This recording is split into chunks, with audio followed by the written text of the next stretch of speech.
Muy buenos días, estimados amigos Radio Escuchas. Bienvenidos al programa Contrapunto Liberal del Instituto Ecuatoriano de Economía Política, IEP. Somos un centro privado, independiente, sin fines de lucro, dedicado a la promoción de las ideas liberales clásicas, libertad individual, mercados libres, gobierno limitado, propiedad privada y Estado de Derecho, a través del análisis, investigación y difusión de políticas y soluciones para un Ecuador de personas libres y responsables. Como cada semana, nos encontramos hablando de los temas de coyuntura nacional, económicos y políticos con nuestro panel y nuestros invitados. Hoy nos acompaña como parte del panel Carlos Cobo, director de Desarrollo Institucional en el IEP. Carlos, muy buenos días. Buenos días, Danilo. Buenos días a nuestro invitado del día de hoy y también a todos quienes nos están escuchando en este momento.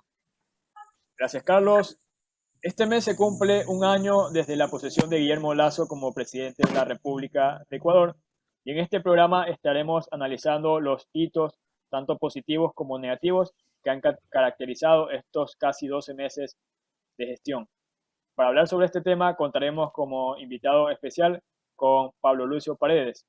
Él es doctor en Economía Aplicada por el Instituto de Estudios Políticos de París, director del Instituto de Economía de la Universidad San Francisco de Quito y columnista en diario El Universo. Doctor Pablo Lucio Paredes, muy buenos días, un gusto que nos pueda acompañar. Un gran gusto. Gracias, Danilo. Gracias, Carlos. Gracias, Daliep. Un saludo a la gente que nos acompaña hoy. Espero hayan pasado un buen feriado largo, digamos, ¿no? Doctor, bueno, para entrar en el tema que ya mencioné, ¿cuáles considera que han sido los principales aciertos del gobierno en este primer año? Y por el contrario, ¿cuáles considera que han sido los desaciertos o aspectos negativos que ya se hayan implementado o no se hayan llegado a implementar? ¿Qué nos puede decir? Sí, a ver, yo creo que vale la pena quizás retomar la conversación desde lo que alrededor del IEP y otros movimientos liberales hemos venido conversando desde más de un año atrás, que eran 4 o 5 puntos fundamentales de reformas que había que hacer en la economía ecuatoriana, que quiero recordar que era la reforma del Estado, que era la apertura al mundo, una mayor integración financiera del Ecuador al mundo, en particular tener más banca internacional en el Ecuador, el tema laboral, el tema de la seguridad social. Creo, no sé, tal vez tú te acuerdes, no creo creo que esos eran los 4 o 5 puntos que había, al cual yo siempre agrego el tema del petróleo y la minería, porque me parece que bien manejados también son parte de las cosas que hay que hacer en el Ecuador, ¿no? Entonces, después, si quieres, vamos conversando alrededor de eso, pero sí quisiera, ya que estamos hablando de un año atrás, empezando un año atrás, es recordar el proceso de vacunación que fue extraordinariamente bien hecho. Es más, en estos días ya estamos liberados de la mascarilla, aparentemente. Y hay que recordar que fue extraordinariamente bien hecho el momento en que el gobierno cambió el enfoque anterior. Antes era un enfoque estatista, es decir, el gobierno a través del Ministerio de Salud hacía todo, y las cosas se concretaron y funcionaron bien el rato que el gobierno dijo, bueno, yo tengo un rol que cumplir, en particular porque a nivel internacional soy yo el único que puede adquirir directamente las vacunas, pero voy a hacerlo con el sector privado. Es decir, voy a decirles a las empresas, ustedes pueden participar si están interesados en hacerlo, organícense, ustedes tienen los medios para hacerlo, la capacidad para hacerlo, y efectivamente las empresas privadas muy diversas se subieron al carro, tienen la organización, tienen la capacidad empresarial, se organizaron no solo inicialmente para vacunar a sus empleados, sino luego para vacunar a los familiares, para vacunar a la gente del entorno. Entonces yo creo que fue una gran demostración de que cuando tú le entregas la responsabilidad a quien es el que tiene el mejor incentivo para hacerlo bien, pues las cosas se hacen, ¿no? Entonces haber cambiado la mentalidad del trabajo de gobierno a la participación privada creo que es lo que permitió que en definitiva funcione la vacunación, ¿no? Entonces me parece que es un punto no solo en la práctica, porque la vacunación funcionó, sino conceptualmente, por qué se logró una buena vacunación, ¿no? Entonces yo diría que ese es un gran éxito del gobierno. Luego, si cogemos la lista de cosas, esas 4, 5, 6 cosas que hablamos, vamos viendo una por una, ¿no es cierto? La primera, yo diría que es la apertura externa. Y yo creo que el país está avanzando positivamente. La negociación con México, luego viene la Alianza del Pacífico alrededor de eso, tratar de avanzar con los Estados Unidos, se está ya avanzando con la China, se está avanzando con Corea. Entonces me parece que en ese sentido, digamos, avanzar en la apertura comercial se lo está haciendo. Algunos dirán, sí, pero no es perfecto, hay imperfecciones, hay estos errores. Mira, si obviamente queremos juzgar la vida personal, empresarial, de país, desde la absoluta perfección. Entonces, bueno, obviamente nada en la vida está bien hecho, ¿no? Pero yo creo que ahí hay un avance que es bien importante. Se bajaron ciertos aranceles. Uno dice, hay que bajar más aranceles. Ok, está bien. Nuevamente, si juzgamos el mundo perfecto, pero bueno, ha habido un avance, ¿no? El impuesto a la salida de divisas evidentemente está bajando demasiado despacio. Bueno, pero al menos está bajando, ¿no? Ese cero, ¿cuánto es? 0,25 cada trimestre, creo que es, ¿no? Algo así. Sí. Es obviamente absolutamente insuficiente, creo que hay que hacer más, pero yo diría que en general la película de la apertura externa va por un camino razonable, hay un empuje y hay una visión, ¿no? Entonces yo creo que ese es un primer punto que quería comentar, que me parece que es algo que si lo juzgamos desde lo razonable en la vida, pues está caminando, ¿no? Sí, doctor Pablo Lucio, primero que todo, pues muy buenos días, gracias por estar aquí con nosotros. Si bien el presidente, podemos decir que tiene cosas muy favorables, como el tema de la vacunación, y ha habido avances realmente importantes en algunas materias, también ha cometido errores. Vemos, por ejemplo, que durante la campaña pues prometían no subir impuestos, incluso hablaba de bajarlos, y luego vimos una reforma tributaria pues que terminó subiendo impuestos al patrimonio, y diferentes impuestos a quienes decían pues que más, a quienes ganaban más de $2,000 mensuales, que era el tema del impuesto a la renta. Sin embargo, también he escuchado personas que dicen que pues una cosa es con guitarra y otra cosa es con violín, refiriéndose a que una cosa es lo que prometen los políticos y otra cosa es una vez que llegan y entienden la realidad o la magnitud de tener un cargo público, de ser presidente, de estar en Carondelet, ¿no? Y tener que tomar decisiones. En base a eso, yo quisiera preguntarle, pues, ¿considera usted que dentro de estos errores ha sido tal vez porque el presidente encontró un gobierno o tal vez peor de lo que él consideraba, una economía pues o un déficit fiscal, digamos, que no le permitía margen de maniobra? ¿Cómo ve usted esta situación? ¿Cree que el presidente se ha equivocado? ¿Cree que el presidente tal vez todavía pueda enmendarlo? ¿Cuál es su opinión respecto a este tema?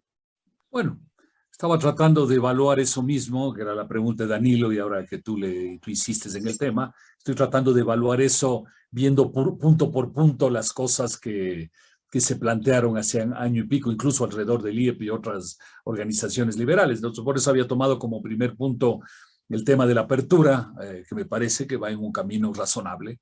Pero sí quiero tomar algo que tú decías, porque voy a hablar después de la reforma del Estado, que incluye el tema de los impuestos. Este tema de ¿cómo es? La guitarra y el violín, sí. Mira, sin duda, la gente que no ha tenido ninguna experiencia política y de Estado, cree que uno llega y hace lo que le da la gana y todo es fácil. Tengo escrito, lo hago, aplico, todo el mundo me aplaude, todo el mundo me quiere, etcétera, ¿no? Entonces, es más difícil en realidad, y yo sí he tenido esa experiencia, entonces puedo decirlo, ¿no?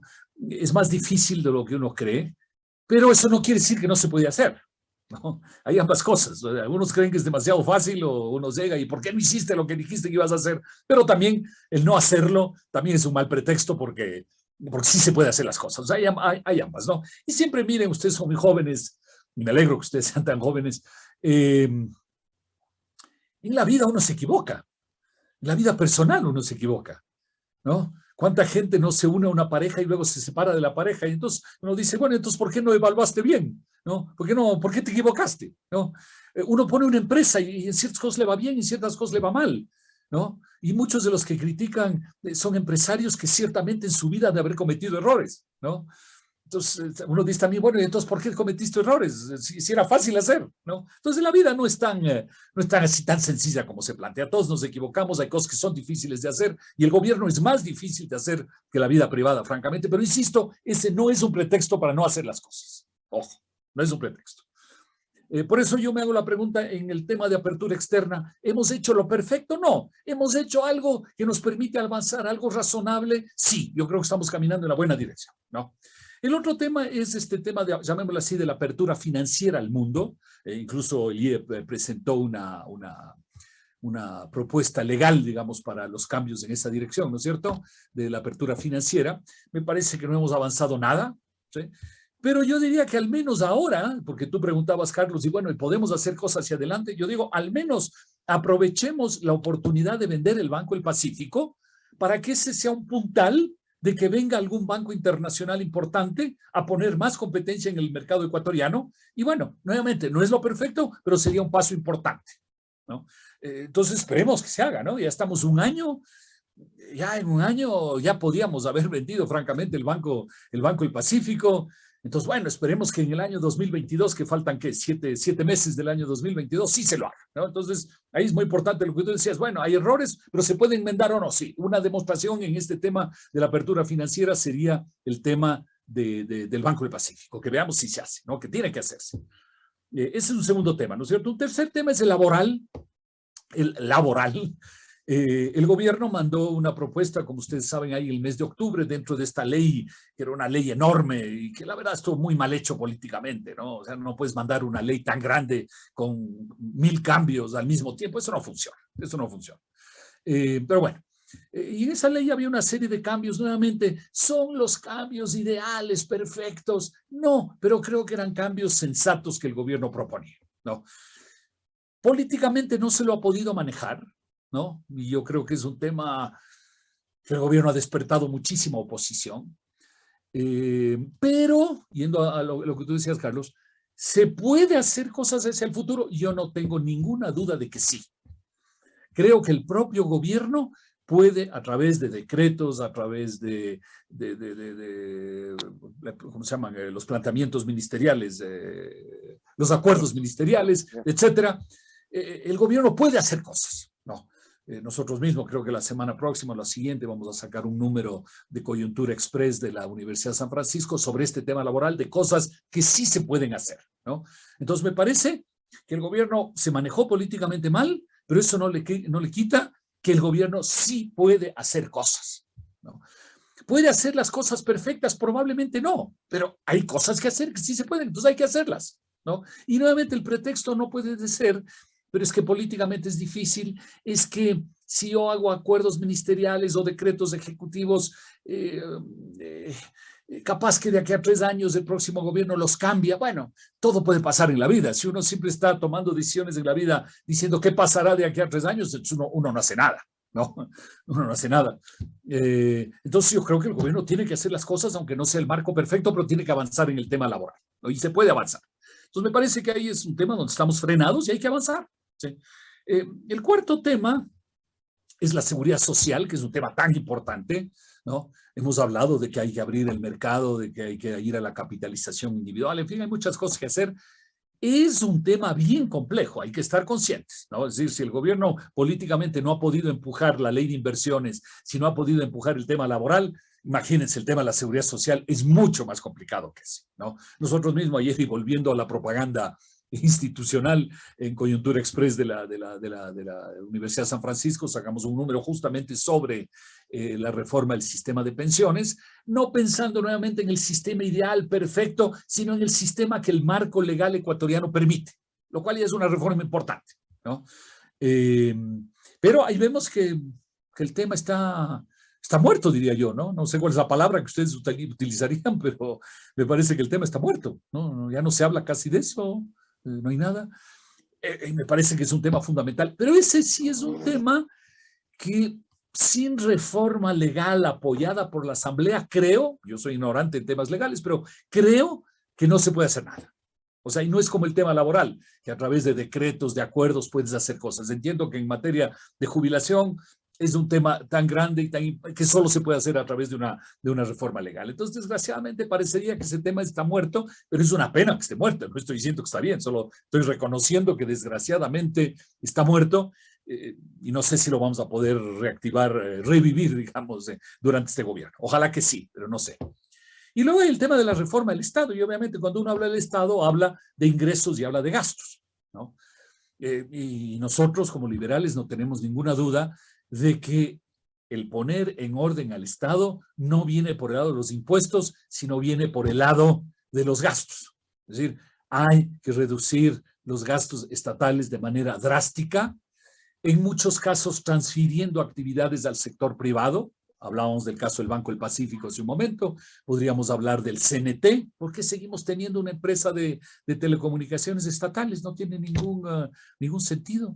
¿Por qué no a través de peajes encargamos a las empresas privadas cobrando peaje, como de hecho se hace en muchos lugares, allá mismo, alrededor de Guayaquil y aquí alrededor de Quito, hay varios de esos casos, el mantenimiento de las vías? Hay que reconocer, las vías en el país están hecho leña.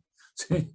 Entonces, encargar a través de peajes, encargar a la empresa privada que lo haga, las concesiones que hay, como digo, en muchos lados, hacer eso. En fin, creo que hay mil oportunidades de pasar actividades al sector privado y luego de eliminar otras actividades estatales. No hay que pasarle a nadie, solo hay que eliminarlas nomás. O sea, el Estado no, tiene una cantidad de instituciones inútiles, una cantidad de actividades inútiles, una cantidad de proyectos inútiles, una cantidad de tramitología inútil. Y bueno, la pregunta es, ¿cuánto de eso requiere que pasemos por la Asamblea Nacional o por los políticos? No, es una decisión de gobierno. Es decir, todo lo que es reducción del Estado, cambio de fondo en la estructura del Estado, es algo que depende del gobierno, ¿no? Es cierto lo que dice el gobierno, no es fácil, es cierto que hay limitaciones legales, que cuesta dinero, o sea, todo eso es cierto, pero eso no le quita que hay que hacerlo, ¿no? Hay que hacerlo. Y se puede hacer si uno tiene la voluntad de hacerlo, ¿no? Y vemos muy poco de eso, más bien lo que hemos visto es del otro lado, como tú decías, Carlos, y decías, Danilo, pues el gobierno lo que ha hecho es aumentar los impuestos, ¿no? El impuesto a la renta, el impuesto al patrimonio, etcétera. Entonces ahí estamos desenfocados, estamos yendo al lado de los ingresos en lugar de ir al lado de los gastos, ¿no? Entonces, al final, si resumimos el tema el tema de la apertura comercial, creo que vamos por buen camino. El tema de la apertura financiera no hay nada, pero ojalá sí haya con el Banco del Pacífico un paso. En el tema laboral no ha habido nada. Ojalá el gobierno decida hacer las cosas que él puede hacer. En tema de seguridad social estamos muertos. Y en tema del Estado hemos ido por el lado de los impuestos en lugar de ir por el lado de los gastos. Entonces yo diría que ahí en base a eso cada uno haga su evaluación sumando y restando, pero eso es un poco lo que yo pienso que hay. Y luego el otro tema que no estaba en las propuestas iniciales, pero que yo siempre creo que es importante hacerlo, es el tema de la minería y el petróleo, ¿no? Donde hay muchos anuncios de avances en el petróleo, pero no hay ningún avance. Y en minería sí vemos que las empresas están moviéndose alrededor del Ecuador, empresas internacionales importantes, y de hecho la minería yo creo que sí va a poder dar un empuje adicional a la economía, ¿no? Entonces por eso digo, ahí hay una serie de cosas que hay que cada uno hará sus propias sumas y sus propias restas de qué se ha hecho y qué no se ha hecho, ¿no? Sí, bien, bueno, me parece un balance importante el que usted ha hecho. También quiero resaltar dos cosas que ha mencionado. Primero, eh, con lo que comenzó este programa, que es el proceso de vacunación, que creo que sigue siendo relevante para nuestro país y que no hay que minimizar, porque No, no hay que estamos, minimizar. bueno, teniendo actividades cada vez más cercanas a lo que era la prepandemia. Incluso ya se ha dejado atrás la obligatoriedad de la mascarilla, y entonces, bueno, esto es un aspecto relevante a resaltar del gobierno. También creo que sí ha habido, como está mencionado, varias reformas que nos han permitido avanzar en libertad económica. De hecho, Ecuador venía en índices de libertad económica como el de la Fundación Heritage, con una trayectoria ascendente. Yo creo que con varias de estas reformas, como la de reducción arancelaria que usted mencionó, seguiremos mejorando. Sin embargo, hay mucho en lo que seguir trabajando. Usted ha mencionado ya varios aspectos. en el aspecto del Estado, creo que se sigue poniendo por delante las finanzas públicas sobre la situación general de la economía. Se sigue pensando que la economía comienza y termina en las finanzas públicas, en la situación de las finanzas del sector público, del Estado. Ahora, usted también mencionaba un tema que me parece de suma importancia, el tema laboral. De hecho, si vemos las cifras recientes que publicaron en el INE del primer trimestre de este año, no ha habido un gran avance respecto al primer trimestre del año anterior, apenas 1 o 2 puntos porcentuales, lo cual es realmente grave porque 1 de cada 3 ecuatorianos apenas tiene un empleo adecuado. Y en ese sentido también hay que reconocer que ha habido oposición de parte de la Asamblea, o sea, es un tema complejo desde el punto de vista político. Y usted mencionó que han identificado ciertos mecanismos que pudieran avanzarse de parte del Ejecutivo y que va a ser publicado. Entonces, en ese sentido, quisiera consultarle si nos pudiera dar una especie de primicia, al menos superficialmente, comentar qué alternativas pudieran haber de parte del Ejecutivo para avanzar en este tema de reformas laborales. Sí, mira, no lo voy a hacer, no porque no quiera, sino porque lo estoy escribiendo con un abogado conocedor del tema. Yo no soy tan conocedor, le estoy apoyando a él para simplemente publicarlo nosotros. Entonces prefiero más bien conversar cuando hayamos sacado, yo ya haya entendido mejor qué es lo que se puede hacer y qué es lo que no se puede hacer. Pero yo entiendo que, por ejemplo, la ley permite contratos específicos, ¿no? De obras y cosas, y entiendo que ese concepto se lo puede ampliar a mucho más cosas, ¿no? Actualmente está muy restringido, pero se lo podría a través de decretos o acuerdos ampliar. Entonces tú decir, yo tengo tal cosa que hacer con tal persona, bueno, entonces hacemos un contrato y lo ampliamos en muchísimas actividades. Ese es el tipo de cosas que se pueden hacer, ¿no? Pero prefiero que lo publiquemos y ahí ver bien lo que los que saben plantean, ¿no? Pero yo sí quisiera agregar un tema que a mí me parece bien importante dentro de esto que conversábamos del Estado, el tema de los impuestos. Muchas de las reformas que se han hecho en el Ecuador, en general, no digo la de ahora, ni la de hace 2 años, ni la de hace 5, sino en general, las reformas tributarias casi todas tienen una filosofía que para mí es errada, y es la de dar ciertos beneficios a algunos, ¿no? La ley dice, el que haga inversiones en los próximos 2 años va a tener una exoneración de no sé qué. El que esté en el sector tal, que son los sectores prioritarios, van a tener ciertas ventajas. Los que entran en convenios, ¿cómo se llaman? Contratos de inversión con el gobierno, tienen ciertas ventajas. Los que hacen alianzas público-privadas con el gobierno tienen ciertas ventajas, ¿no? Es decir, le concedes ventajas particulares a algunos por alguna razón, ¿no? Y en realidad, no solo que son específicas, sino que además son ventajas que yo creo que no tienen sentido. ¿Sí? ¿Por qué a algunos les permites que durante 10 años no tengan impuesto a la renta? ¿Sí? A no ser, entonces, ¿qué es lo que yo creo?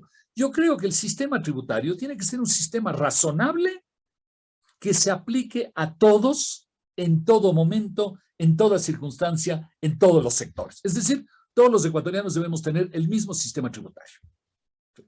Obviamente, creo que en general estamos de acuerdo que el 25% de impuesto a la renta actual, al cual hay que sumar 15%, que no es un impuesto, pero en todo caso es un costo, el 15% de utilidades es extremadamente alto. Por eso mismo es que a algunos se les dice, te voy a bajar al 0%, ¿no? Entonces yo creo que está muy mal. Yo creo que lo que deberíamos decir, 25% es muy alto, tenemos que bajarlo.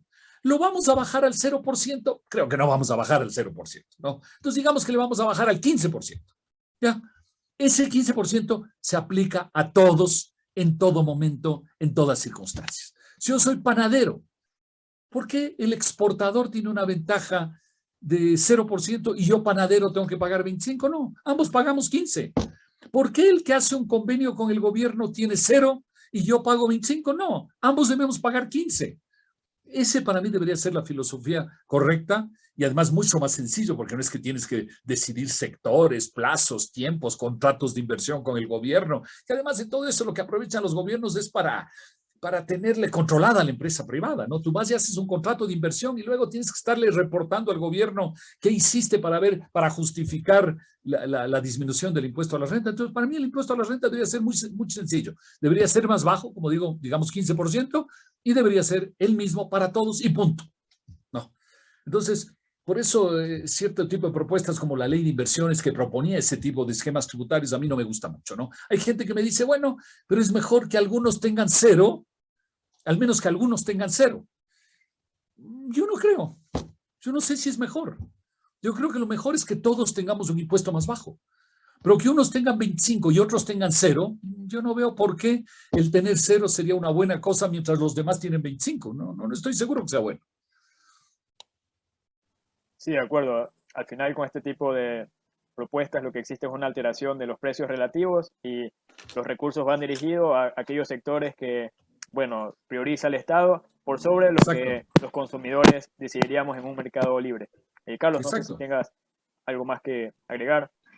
Sí, nada más quería agregar, y de hecho estoy de acuerdo con lo que dice el doctor Pablo Lucio. De hecho, mientras él hablaba, yo pensaba, y aparte tenemos un SRI, un servidor público que está dedicado a buscar qué empresa paga 25, qué empresa paga 0, cuando este servidor podría estar haciendo algo mucho más productivo, ¿no?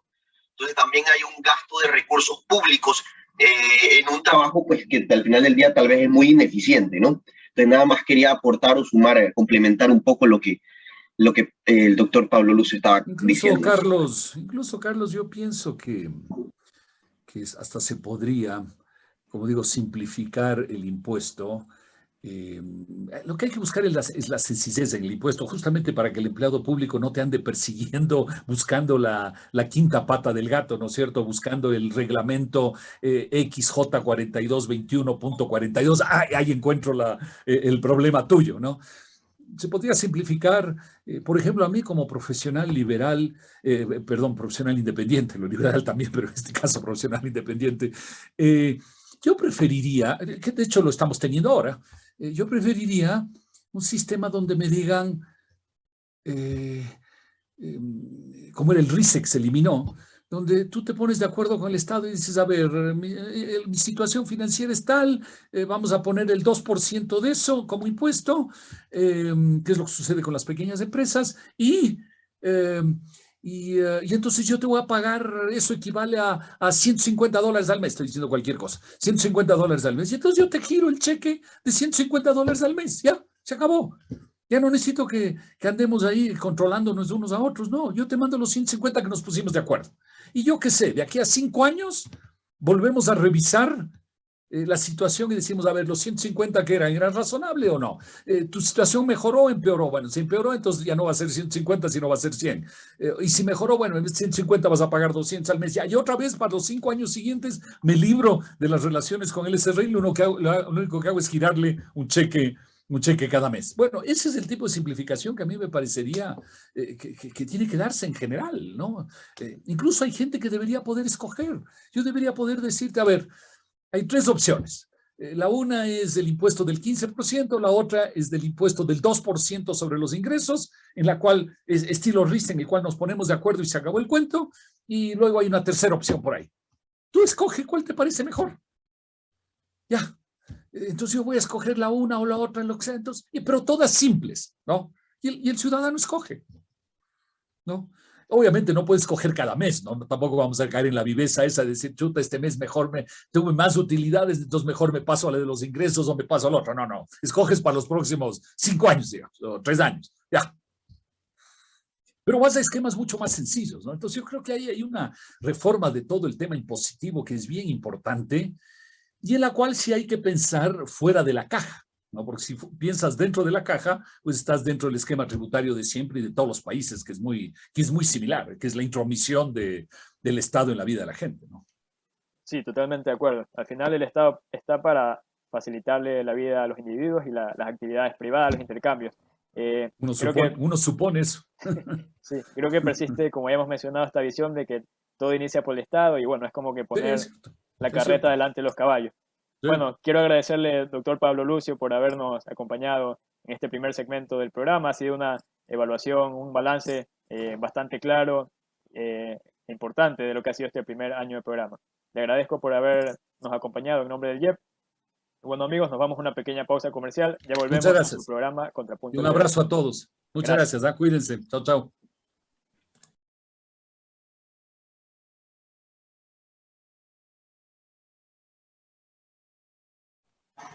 Estamos de vuelta, amigos, en su programa Contrapunto Liberal del Instituto Ecuatoriano de Economía Política.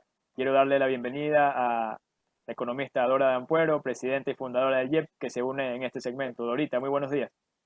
Muy buenos días, un placer, Danilo. Igual un placer que nos acompañe.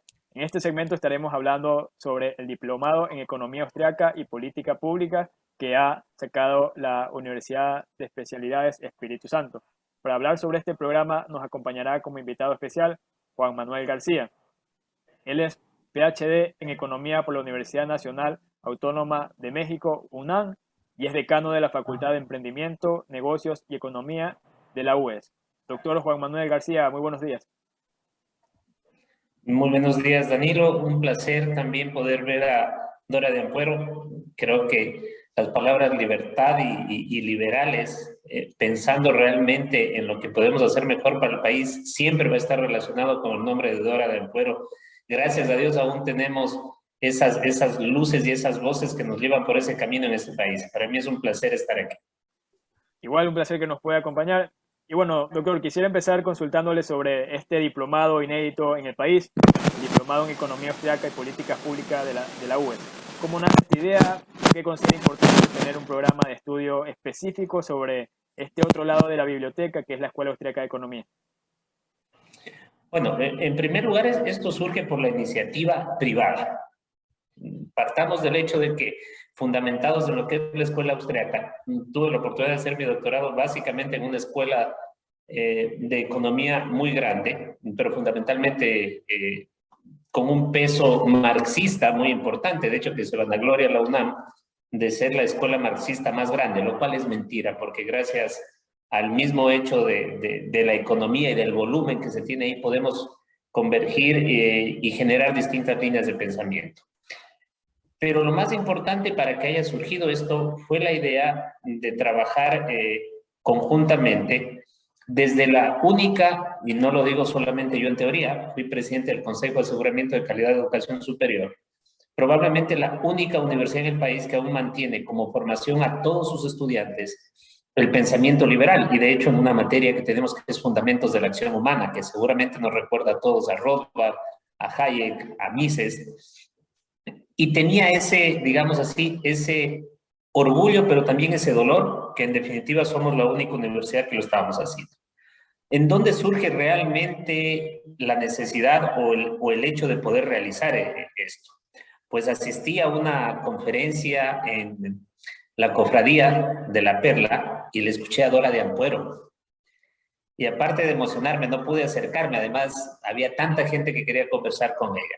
Pero cuando escuché esa conferencia, lo único que hice, además de emocionarme mucho y de dolerme nuevamente, que había muy pocos espacios donde los chicos puedan formarse con esto, y que en lugar de que les sigan enseñando la entrevista que hizo Regis Debray al Che Guevara, o que sigan pensando en el Capital de Marx, además mal traducido, de una edición pésimamente traducida del alemán, que era la lengua original, en la que se pasó al ruso y luego a un español manipulado, que no había realmente esa formación para todos los demás.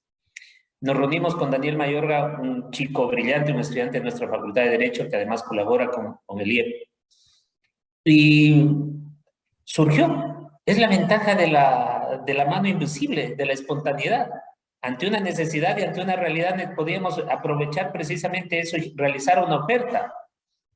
Y una oferta que además no la maten los papeles o los estudios de mercado, sino que sea la misma demanda. Y ya ven ustedes, gracias a todo lo que se ha hecho bien, sí, a los que creemos en la providencia también diremos que gracias a la providencia que nos está acompañando, y estoy seguro que el de arriba está muy contento con nuestra libertad, nos está yendo bastante bien. Entonces, algo que surgió entre las dos instituciones, pero pensando en la libertad, y evidentemente que podíamos aprovechar un espacio que está abandonado, creo yo, en la economía ecuatoriana y dolorosamente en la mayoría de universidades del mundo, como Dora D'Ampuero nos decía en esta conferencia en la cofradía. Realmente, tal vez incluso en los Estados Unidos existen una o dos universidades que son liberales, mientras el resto cayeron dolorosamente en el progresismo izquierdista. Sí, justamente, bueno, Dora estudió en una de estas universidades, George Mason University, donde vio mucho sobre esta escuela de economía, esta otra biblioteca. Entonces, Dorita, quisiera preguntarle, ¿por qué considera importante que los alumnos de economía o la gente interesada en estos temas pueda descubrir y conocer a más profundidad esta otra biblioteca que es la economía austriaca, que pudiera ofrecernos a las personas para entender la realidad y los problemas de la sociedad? Aló, sí. Pero déjame un momentito entrar en la línea de Juan Manuel, porque realmente me emociona escucharlo, ¿no? Yo soy también de esas personas que pienso que las cosas a veces coinciden, pero uno tiene que estar preparado, ¿no? Y eso es el caso de Juan Manuel. Coincidió que hablemos de eso de esa noche, y él estuvo allí y todo, y me emociona mucho porque yo como él soñé así, con algo de libertad en algún momento, pero yo estudié también en la Universidad de Guayaquil, en una época, no digo las fechas porque si no me van a echar a ustedes los años que yo tengo, eso fue hace muchísimos años también, en la Facultad de Economía, fue los años cuando salió la gente de Chile, después de la caída del dictador. Entonces, cuando muchos de esos chilenos socialistas se vinieron a la Universidad de Guayaquil en los años 70, 73, 75. Entonces, estos profesores fueron a dar clases a la Universidad de Guayaquil y yo tomé clase con ellos. Entonces, en esa época yo sabía mucho de economía marxista, de la plusvalía y todo eso. Pero surgió la oportunidad de ir a los Estados Unidos con mi familia, con mi esposo, y alrededor de mi casa, muy cerca de mi casa, estaba George Mason University, a pocas cuadras. Entonces, cuando ya puse a los chicos en colegios, universidad y todo, yo decidí ir a estudiar algo y ahí me encontré con esta otra economía que yo no conocía. Yo conocía más economía marxista, pero llegar a eso y ver todo eso, y la primera vez que el profesor Lavoy nos dio alguna clase y habló sobre Hayek y toda esta situación, me fui corriendo a la biblioteca a ver quién era esa Hayek, qué es lo que decía, y desde ese momento, pues ustedes me conocen bien, me enamoré de Hayek, no lo he dejado todavía, sigo leyendo una y otra vez. Me encanta, me emociona, yo creo que para nosotros es un momento muy interesante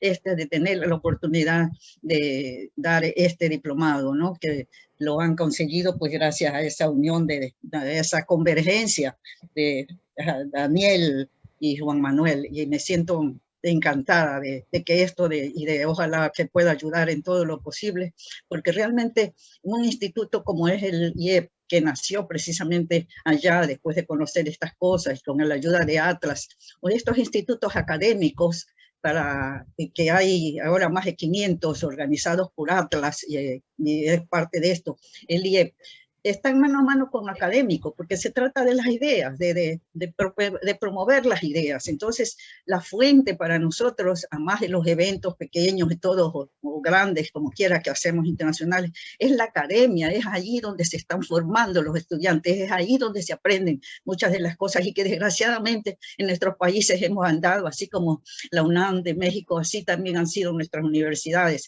Entonces, es un proceso tan lento. El IE tiene 30 años haciendo esto y todavía sentimos que hay una necesidad inmensa de que la gente entienda lo que es la libertad, lo que es el individuo, lo que es tener la mente, las neuronas listas para nosotros poder progresar, y eso lo hacemos cuando el Estado nos deja libre, cuando nos da libertad para progresar. Esa de estar todo el tiempo con estos gobiernos totalitarios que nos han manejado es precisamente, han empezado en la educación, porque saben el efecto de la educación. Entonces no nos han dejado libertad para pensar, y eso es lo que ahora vamos a, una gota aquí puede tener de trabajo de lo que están haciendo ustedes y lo que están haciendo Juan Manuel ahorita, empezar en la Universidad Espíritu Santo. Esta es realmente una cosa increíble que me llena de emoción, porque indudablemente la economía austríaca, las ideas liberales, las ideas de libertad, de la idea de que el individuo es el que dueño de su destino y es el único que realmente puede saber sus decisiones, que no hay un gobierno que nos venga, que sepa. Y ese es el gran aporte de la economía austríaca, el conocimiento, ¿no? Que el conocimiento es tácito, que está dividido entre todos nosotros, que solo nosotros sabemos lo que nos conviene y lo que tenemos también. Si fracasamos, fracasamos y sabemos por qué lo hemos hecho y volvemos a aprender. Todas esas cosas son de una riqueza increíble que nos da la economía austríaca, y esta es una oportunidad muy grande que nos ofrece la Universidad Espíritu Santo de dar este gran paso aquí en Ecuador, en Guayaquil. Así es, Dora, me quedo con algo que usted dijo y usted menciona al final, y de hecho lo dijo también al principio, dijo es una oportunidad, ¿no? Yo creo que esto es una oportunidad porque justamente este tipo de temas no se ven en las universidades. De hecho, pues es algo nuevo que la UES está llevando adelante y que no se está dando en ninguna otra parte del país. Yo recuerdo por lo menos cuando yo vi economía en la universidad, yo vi economía keynesiana, ¿no? Una economía, ¿qué significa esto para quienes nos escuchan? Una economía intervenida, una economía donde te enseñan que es el Estado el encargado de regular, el encargado de estimular, el encargado de permitir que las cosas sucedan.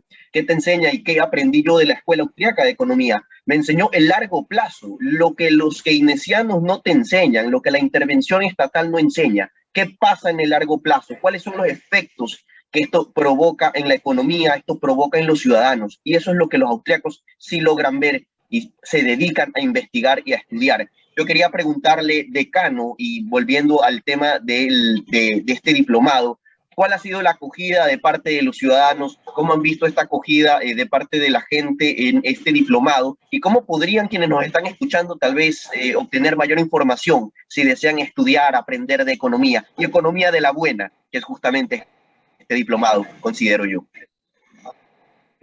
Sí, Carlos. En primer lugar, la acogida ha sido fundamental.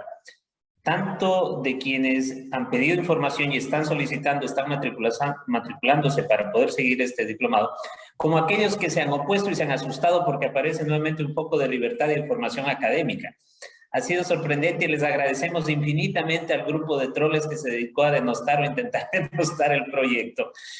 Cómo de importante es mostrarles a ellos mismos que la oferta y la demanda se autorregula y que efectivamente toda la propaganda gratuita que nos hicieron atacando el diplomado solamente nos ha beneficiado porque nos supimos adaptar, porque somos eficientes y porque tenemos, gracias a la tecnología, que son parte de las ecuaciones que se le olvidó ajustar a Marx, que nunca analizó la parte tecnológica, es la caída más grande que tienen, el error absurdo de mezclar la plusvalía sin tomar en cuenta tecnología.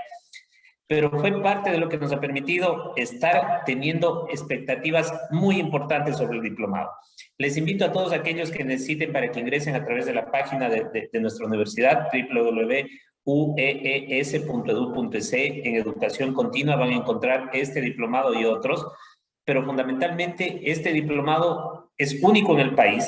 En función de los grupos hay un responsable y en función de los grupos que quieran inscribirse tenemos becas, tenemos una serie de sistemas en los cuales nos permiten, en función de la demanda que tengamos, también vamos a poder efectivamente generar becas y opciones para que lo puedan hacer. Porque la intención también de esto es generar una formación continua en economía liberal, en economía austríaca. Seguramente tendremos a futuro y al mediano plazo alguna otra edición del diplomado, pero deberemos ir pensando seguramente con el IEP, que son parte de los compromisos y de los sueños que tenemos en conjunto, en armar una maestría en economía liberal, en economía austríaca. ¿Por qué no? Porque exclusivamente el keynesianismo no es malo en sus funciones de identidades que todas las manejamos, pero efectivamente hay que pensar que cuando no te das cuenta de largo plazo, las consecuencias son decrecimiento, crisis social, dependencia total y absoluta del Estado, reemplazando al sector privado por un sector público ineficiente, que tal como conversábamos antes de iniciar este programa, ninguna de las actividades del gobierno es eficiente, por eso necesitan meternos la mano en nuestros bolsillos y sacarnos los impuestos. Por lo tanto, todo lo que necesiten, las ideas también que vengan, las críticas son muy bienvenidas. Como demócratas y liberales creo que estamos acostumbrados a permitir que también haya disentimiento en contra de lo que hagamos. Fíjense, esa es la ventaja. En una economía liberal y democrática alguien puede ser socialista, en cambio en una economía socialista nadie puede ser liberal. Entonces, eso ante todo nos permite pensar en que vamos por un camino muy bueno en esta primera promoción, pero seguro ya debemos estar pensando en una segunda. Bien, bueno, ante este éxito que está teniendo el programa en cuanto a la demanda que usted nos ha comentado, podemos decir que ha sido un proyecto empresarial exitoso para seguir bueno, en el marco teórico de la escuela austriaca.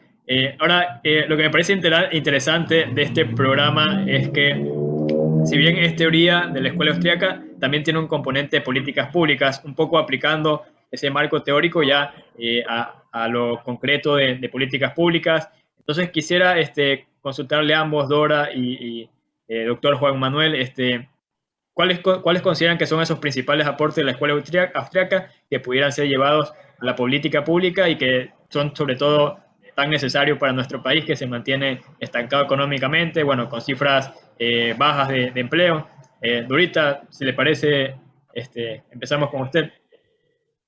Sí, bueno, la economía austríaca básicamente, digamos, en lo que es ya en la práctica, ¿no? Porque la economía tiene mucha de filosofía, te digo también. La economía austríaca tiene mucha de filosofía, a diferencia de las otras. Nosotros empezamos con el gran filósofo Adam Smith y la teoría de los sentimientos morales, que para nosotros es a veces más importante, ¿no?, que la otra de la riqueza, porque es precisamente eso, ¿no? Nosotros confiamos, estamos seguros que la parte moral es muy nuestra en hacer nuestras propias actividades y depender, que el gobierno pues realmente nos está robando en muchas de las cosas que hace, muchas de las cosas, porque eso debe estar es en manos de los que producen. Por eso, y tenemos muy claras, digamos, lo que es la cuestión política, o sea, las condiciones que deben haber en un país para que la economía produzca, para que crezca, precisamente las condiciones, y esas condiciones están dadas por un incremento de la producción, por ejemplo. Consiste y es cómo se consigue que un país crezca, que un país aumente su productividad a través, por ejemplo, de la moneda estable. Esa es una de las cuestiones que siempre los economistas austríacos hemos estado desde el principio, ¿no?, hablando, y tanto Menger en sus principios de economía y Hayek con su generalización del dinero, y mucho, un campo muy importante dentro de la economía austríaca es las finanzas, el dinero, o sea, que haya una moneda estable. Eso se habló desde mucho tiempo. El equilibrio fiscal es otro tema que siempre lo tenemos pendiente. Respeto por el derecho. Ese es el otro lado de la medalla, de que tenemos las aportaciones de Hayek, de todos los que han seguido, porque si bien nosotros empezamos con Adam Smith, con Menger, con von Bauer, hemos seguido pues con tantos otros economistas que han hecho unas contribuciones muy, muy grandes en estos, y ahora en estas épocas tenemos economistas excelentes, ya jóvenes, que están hablando de cuestiones más tecnológicas, de cuestiones de complejidad, de cuestiones, o sea, hay una riqueza tan grande en y la práctica es precisamente siempre pensando en el individuo, su capacidad de decidir y dejarlo libre para decidir, para pensar, para razonar, pero y libertad en lo posible, en todo lo que pueda, un estado mínimo realmente. Ahí hay muchas divergencias, porque eso sí, los liberales también discutimos muchísimo entre qué más, dónde están menos, dónde un poquito más, un poquito menos. Eso sí es una larga tarea, pero es la única fuente realmente de la riqueza, es la libertad individual, que pueda producir y pueda trabajar. Y yo creo, y permítame, no sé si me tomo mucho tiempo, hablando mucho, pero quiero también felicitarlos y que no se me deje escapar la gente de que va a preparar, los que están en el diplomado, los profesores, que realmente han elegido, es una lista de la crema innata de jóvenes y de personas que se han preparado para enseñar. O sea, los profesores que van a estar en este diplomado, ¿no? Está pues realmente la gente que conozco mucho, que ha estudiado mucho, son gente joven, bien preparada, que realmente va a ser un orgullo tenerlos como profesores en este diplomado. Y los alumnos que se van a disfrutar mucho, y va a ser una gran cosa tenerlos a ellos como profesores. Sí, bueno, efectivamente, suscribo absolutamente todo lo que menciona el economista Dora Ampuero. creo que solamente para poder aportar un poquito al margen, vamos a volvernos marginalistas en ese sentido para aportar un poquito ahí, pero en el sentido de y ahí sigo a un economista americano interesante en este concepto, que decía que la política pública es lo que hace y deja de hacer el gobierno. Y por lo tanto yo creo que en ese sentido, este diplomado y el pensamiento liberal sobre todo, se mezcla con una frase, creo yo, muy coloquial y muy de nuestro pueblo, muy de nuestra Latinoamérica, que dice que más ayuda el que no molesta.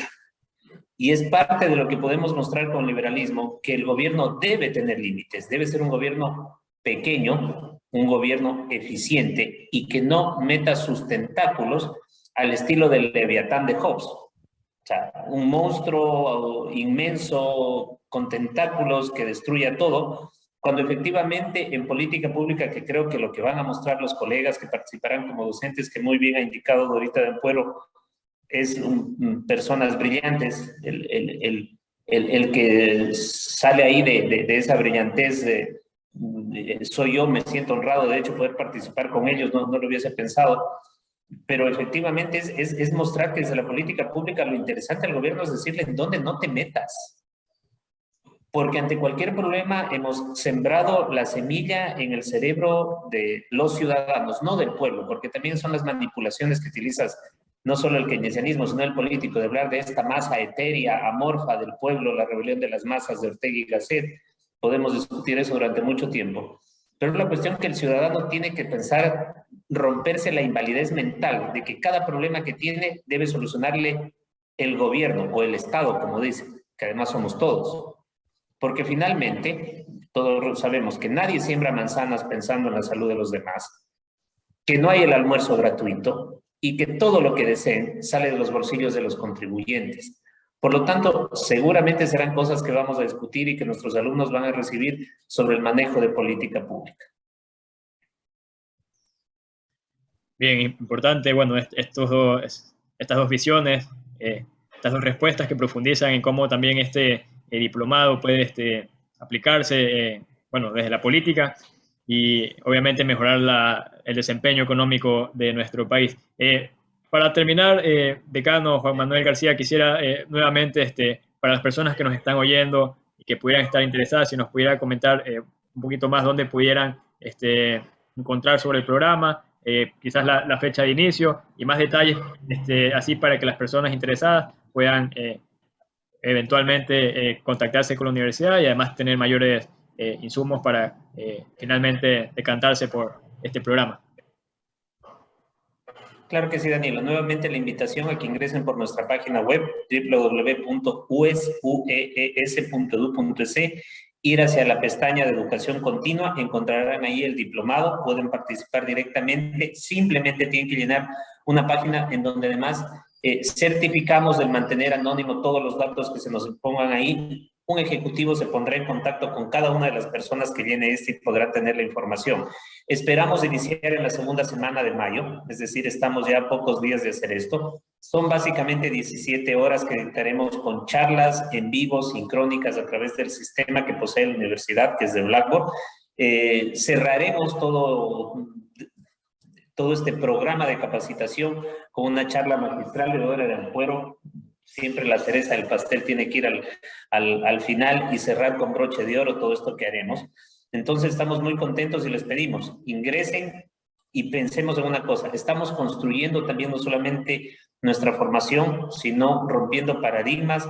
Estén pendientes de lo que podremos y seguramente vamos a seguir ofreciendo entre las dos instituciones con formaciones por ahora que son educativas, ejecutivas, como es el diplomado, pero hay que pensar que a futuro seguramente tendremos la oferta de posgrados en este campo. Bien, en nuestra biblioteca está a las órdenes. Muchísimas gracias, muchísimas gracias.